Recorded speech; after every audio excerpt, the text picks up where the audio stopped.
l'aboutissement d'une affaire que son commencement, dit l'Ecclésiaste. Aujourd'hui est notre dernier message sur la persévérance. Merci à ceux qui ont persévéré jusque-là. Je veux parler maintenant à ceux qui arrivent à la fin de leur course. L'apôtre Paul nous a donné un exemple magnifique. En acte 20, il exprime qu'il ne comptait pas sa vie comme précieuse. Il dit « Pourvu que j'accomplisse ma course et le ministère que j'ai reçu du Seigneur Jésus, rendre témoignage à la bonne nouvelle de la grâce de Dieu. » Il dira aussi aux Philippiens « Je fais une chose, oubliant ce qui est en arrière et tendant vers ce qui est en avant, je cours vers le but pour obtenir le prix de la vocation céleste de Dieu en Christ Jésus. » Cette attitude doit dominer toute notre vie. C'est le jusqu'au boutisme.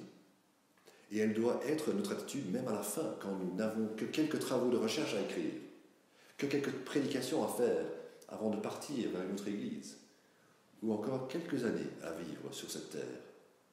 Bien entendu, peu de gens savent à l'avance quand ils vont mourir, mais la persévérance reste de mise, même quand le temps paraît long et que nous avons un long parcours derrière nous. Vous vous souvenez de Hébreux 12, notre texte qui nous incite à courir avec persévérance? Au verset 2, le verset se termine ainsi en parlant de Jésus. Il s'est assis à la droite du trône de Dieu. Fixons nos pensées sur celui qui règne en haut, dans le ciel. Il y a un trône, le trône de Dieu, et son Fils règne actuellement sur ce trône. Que fait-il là?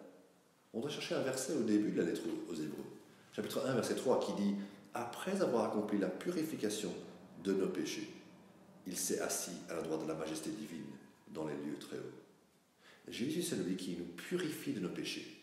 Le sacrifice de purification que Dieu exigeait, Jésus l'a pourvu lui-même, son corps, son sang à la croix.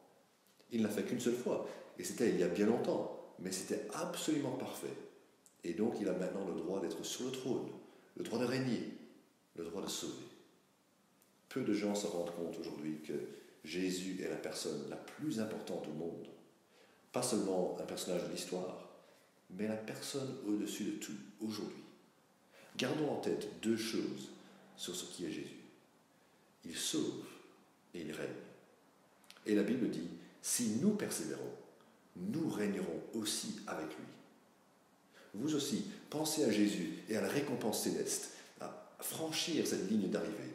Continuez jusqu'au bout, sans vous relâcher dans votre foi. Vous ne pouvez peut-être plus courir aussi vite qu'avant, mais vous pouvez parler de Jésus.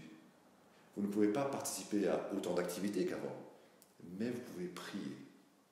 Faites en sorte que vous pourrez dire ce que Paul écrit en 2 Timothée 4, versets 7 et 8. « J'ai combattu le bon combat, j'ai terminé la course, j'ai gardé la foi. Désormais la couronne de justice m'est réservée. Le Seigneur, le juste juge, me la remettra ce jour-là, et non seulement à moi, mais aussi à tous ceux qui auront attendu avec amour sa venue. »